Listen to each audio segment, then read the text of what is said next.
Hi, hello. എൻ്റെ പേര് Hashim creative എന്ന ചാനലിലേക്ക് എല്ലാവർക്കും സ്വാഗതം. എൻ്റെ ഈ ചാനൽ നിങ്ങൾ ആദ്യമായി കാണുന്നവരാണെങ്കിൽ ഒന്ന് ലൈക്കും സബ്സ്ക്രൈബ് ചെയ്യാൻ മറക്കരുത്. ഞാൻ തുടർന്നിരിക്കുന്നത് ബസൂക്ക എന്ന മമ്മൂക്ക മൂവിയുടെ റൂമായിട്ടാണ്.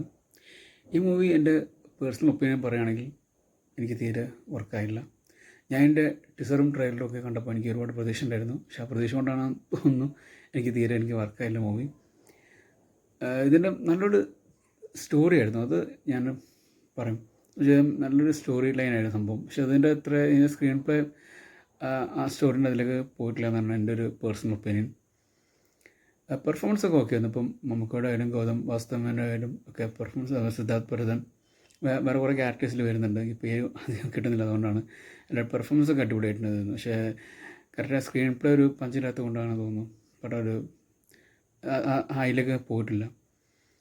എനിക്ക് എടുത്തു പറഞ്ഞ സീൻസിൽ ഫസ്റ്റ് 15 മിനിറ്റ് ഇപ്പം മമ്മൂക്കയുടെ എൻട്രി സീൻസും കാരണം പോലെ ഹക്കീം ഷാ തമ്മിലുള്ള കോമ്പിനേഷൻസൊക്കെ നൈസായിട്ടുണ്ടായിരുന്നു. പക്ഷേ അതിനുശേഷം ഫസ്റ്റ് ഹാഫ് കുറച്ച് വളരെ ഒരു സ്ലോ ആയിട്ടാണ് പോകുന്നത്. ഒരു പഞ്ചില്ലാത്ത പോലെയാണ് പല സീൻസും തോന്നിയത് ഫസ്റ്റ് ഹാഫിൽ. അനാവശ്യമുള്ള ഫൈറ്റ് സീനും കാര്യങ്ങളൊക്കെ തോന്നി.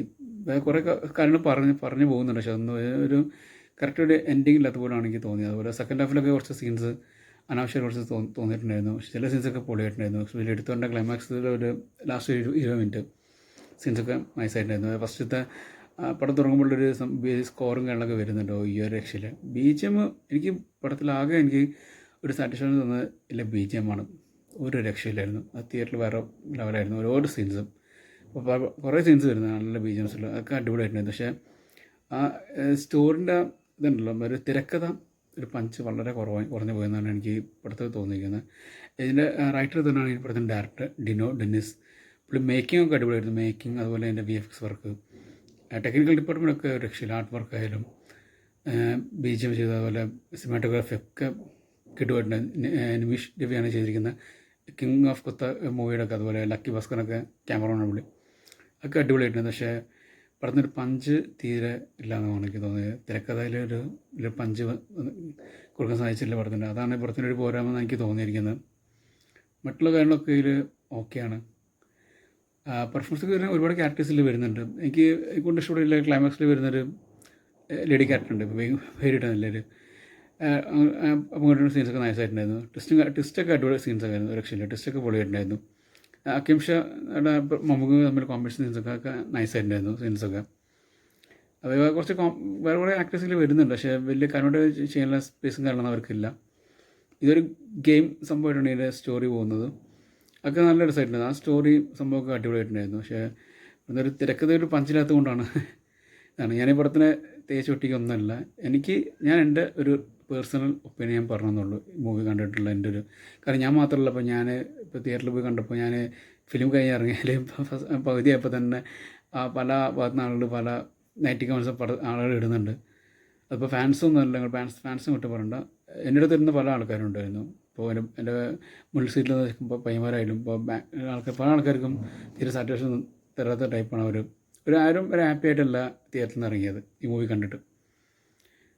മമ്മൂക്കയുടെ പെർഫോമൻസ് രക്ഷയില്ല, നല്ല പെർഫോമൻസ് ആയിരുന്നു. എസ്പെഷ്യലി കുറച്ച് ഞാൻ പറയാം ഫസ്റ്റ് ഹാഫിന് സെക്കൻഡ് കുറച്ച് നല്ല സീൻസും കാര്യങ്ങളൊക്കെ വരുന്നുണ്ട്. അതൊക്കെയാണ് ആകെയുള്ളൊരു ഇതിലൊരു ഹൈ മൊമെൻ്റ് എന്ന് പറയുന്നത്. പിന്നെ സ്കോറും അതൊക്കെയാണ്. വേറെ പ്രത്യേകിച്ച് പടത്തിൽ പറയത്തക്ക സംഭവങ്ങളൊന്നുമില്ല. ഗൗതം വാസുദേവൻ്റെ സീൻസൊക്കെ നൈസായിട്ടുണ്ടായിരുന്നു. പുള്ളി മമ്മൂക്ക തമ്മിലുള്ള കോമ്പിനേഷൻ സീൻസ്, അതല്ല പുള്ളി ഗെയിമിൻ്റെ സംഭവങ്ങളൊക്കെ ആയിട്ട് സീൻസൊക്കെ അടിപൊളിയായിട്ടുണ്ടായിരുന്നു, രക്ഷയിലായിരുന്നു.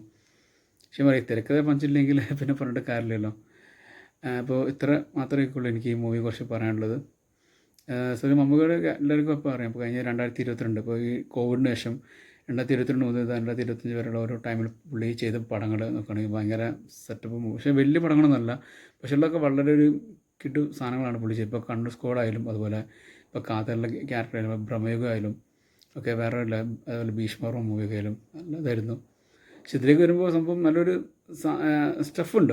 സ്റ്റഫ് അങ്ങനെ പറയാൻ വിചാരിക്കാതെ, അതായത് നല്ലൊരു സ്റ്റോറി ഈ പടത്തിലുണ്ട്. അത് ഞാൻ ഇപ്പോൾ എപ്പോഴും പറയും. ആ ഡയറക്ടർ നല്ലൊരു ഇതുണ്ടായിരുന്നു. പക്ഷേ ആ തിരക്കിൽ വന്നപ്പോൾ കുറച്ചൊരു സംഭവം പാളിപ്പോയപ്പോഴാണ് എനിക്ക് തോന്നിയിരിക്കുന്നത്. വേറെ പ്രത്യേകിച്ച് ഒന്നും പറയാനില്ല. ഇനി പുള്ളി ഇതുപോലെ നെക്സ്റ്റ് ഒരു മൂവി നല്ലൊരു സൂപ്പർ ഹിറ്റ് മൂവി ആവട്ടെ എന്ന് ഞാൻ ആശംസിക്കുന്നു. എന്തായാലും ഇതും ഒരു ആവറേജ് ലെവലിൽ എന്തായാലും പോകും. ഇപ്പം വിഷു വെക്കേഷൻ ടൈമാണല്ലോ, എന്തായാലും ഫാമിലീസൊക്കെ അത്യാവശ്യം വരും. ഒരു ഹിറ്റ് ആവട്ടെ എന്ന് ആശംസിക്കുന്നു. അപ്പോൾ എല്ലാവർക്കും ശുഭദിനം. ഹാപ്പി വിഷു.